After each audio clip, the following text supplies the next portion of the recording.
Diariamente realizamos muchas funciones como lavar, cocinar, planchar y otra serie de actividades, pero ¿nos hemos fijado qué ocurre cuando las hacemos? En muchas ocasiones, principalmente cuando trabajamos con temperaturas altas, hemos podido observar cómo se forma una pequeña pelotita de agua. ¿A qué es debido? Porque no se evapora. Esto sucede porque cuando la gota de agua entra en contacto con superficies a temperaturas muy elevadas, se forma una capa de vapor bajo la gota de agua. Teniendo en cuenta que el vapor tiene una conductividad térmica baja, aísla el agua de la fuente de calor, retardando su evaporación y formando gotitas que parecen que estuviesen levitando. A este fenómeno se le denomina efecto Lindenfrost. ¿Cuándo podemos observar este efecto? En muchos casos este efecto está presente, aunque no lo sepamos. Sirva de ejemplo cuando caminamos sobre las brasas con los pies descalzos sin quemarnos, como se puede observar en la popular Noche de San Juan. Esto mismo ha sido reflejado en el mundo cinematográfico. En la película Ágora, el líder de los parabolanos, Amonio, monje de Nitria, reta a caminar sobre el fuego a un pagano, después de hacerlo él mismo sin quemarse. Igualmente se demuestra en el mundo literario. En la novela Miguel Strogoff, El correo zar de Julio Verne, publicada en 1876. En ella el protagonista es sometido a una severa tortura. Le pusieron una espada incandescente sobre los ojos, a pesar de lo cual no llega a quedar ciego debido a la capa de vapor formada por las lágrimas que protegieron las pupilas del efecto del calor. Asimismo, hay científicos que han demostrado este efecto metiendo la mano en nitrógeno líquido o en plomo fundido a 450 grados centígrados sin que les cause daño. ¿Cómo es posible? La explicación está en que se forma una fina capa de vapor que hace el escudo protector y no deja que el líquido llegue a tocar la piel. Gracias al efecto Lindenfrost, se ha podido transformar una disolución de ácido tetracloroáurico en nanopartículas de oro de color rojo sobre una placa metálica a 270 grados centígrados, sin necesidad de un agente reductor. También se observa el comportamiento de todos los líquidos, que cuando se colocan sobre superficies calientes y asimétricas, se mueven por sí mismos en una misma dirección a velocidades de varios centímetros por segundo. En un futuro, la capacidad de controlar la dinámica de los líquidos será fundamental en aplicaciones tales como la nanotecnología de los chips, la impresión mediante inyección de tinta, el control térmico de procesadores. Estudiantes de la Universidad de Bath diseñaron un laberinto con las diferentes superficies a temperatura e introdujeron gotas de agua para demostrar lo que sucede con el efecto Lindenfrost. Pues bien, el conocimiento de estos fenómenos despertaron nuestro interés y motivaron el desarrollo del trabajo aquí expuesto. Este fenómeno se pudo observar por primera vez en 1732. La persistencia de las gotas de agua sobre superficies a altas temperaturas fue descrita por el físico alemán Johann Gottlieb Lindenfrost. Sometió una cuchara metálica a un fuego constante y cuando alcanzó un rojo incandescente, observó que al colocar una gota de agua, ésta permanecía en estado líquido durante un minuto aproximadamente. Entre los años 1798 y 1884, Boutigny estudió el efecto Lindenfrost.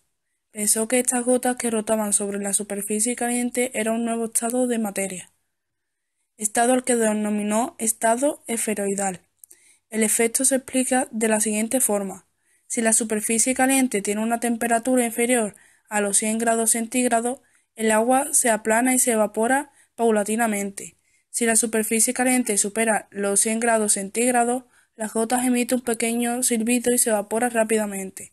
Cuando la temperatura de la superficie caliente supera el punto de Lindenfrost, se forma una serie de pequeñas bolitas que rotan arbitrariamente sobre ella y se evapora lentamente.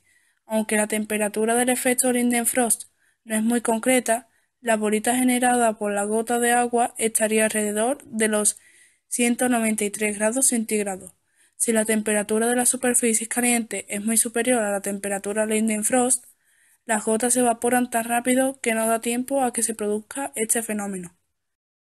¿Qué estudios hacen los científicos en la actualidad sobre este fenómeno?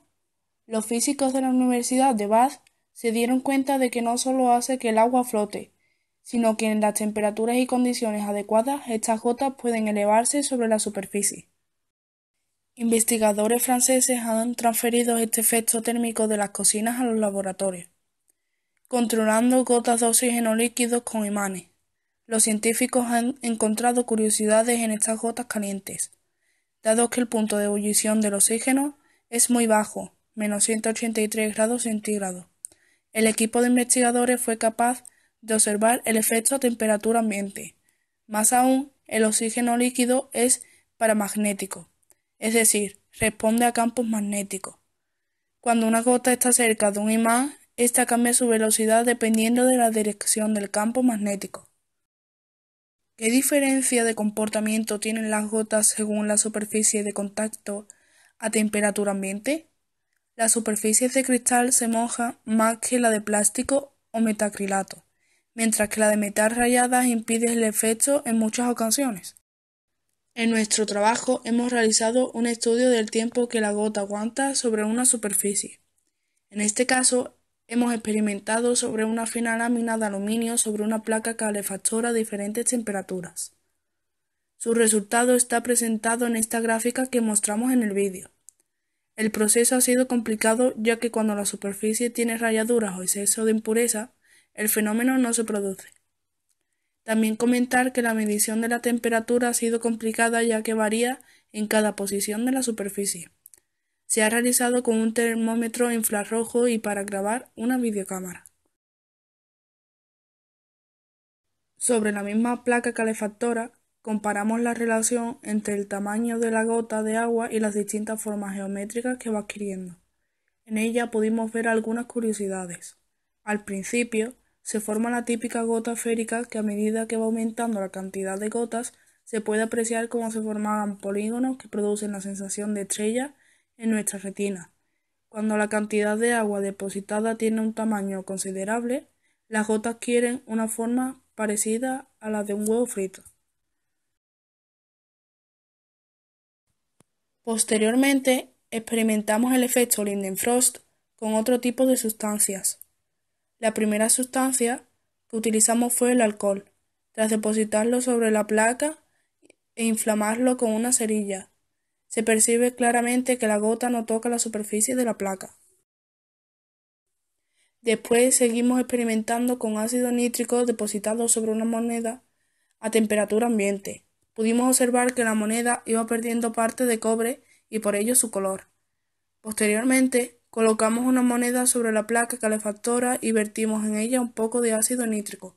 Cuando el ácido nítrico caía sobre la moneda, la gota era transparente como el agua, pero cuando salía de la moneda y llegaba a la superficie de la placa calefactora, la gota tomaba un color verde. Luego quisimos comprobar el efecto con otra sustancia y utilizamos yodo. Vimos que la gota que se formaba era de color violeta y desprendía un humo del mismo color. También quisimos experimentar con nitrógeno líquido. Como esta sustancia posee una temperatura bastante fría, se evapora a temperatura ambiente, por lo que no hizo falta utilizar la placa calefactora. Aún así es difícil observar las gotas que se producen. Para que las mismas se hagan visibles, es necesario echar el nitrógeno líquido lo más cercano posible al suelo o a la superficie elegida. Por último, quisimos observar el efecto Lindenfrost en el propio cuerpo humano. En este caso lo percibimos en el experimento llamado espuma de fuego. Para ello nos hemos mojado las manos y poniéndolas al calor del fuego, el agua se calienta, creándose una fina capa de vapor que protege la piel. Para concluir, hemos de indicar que todo lo aprendido con este proyecto nos ha parecido muy interesante y ha despertado nuestro interés por seguir aumentando nuestros conocimientos, por lo que tenemos la intención de abrir nuevas líneas de investigación. Una de estas es estudiar el efecto Lindenfrost inverso.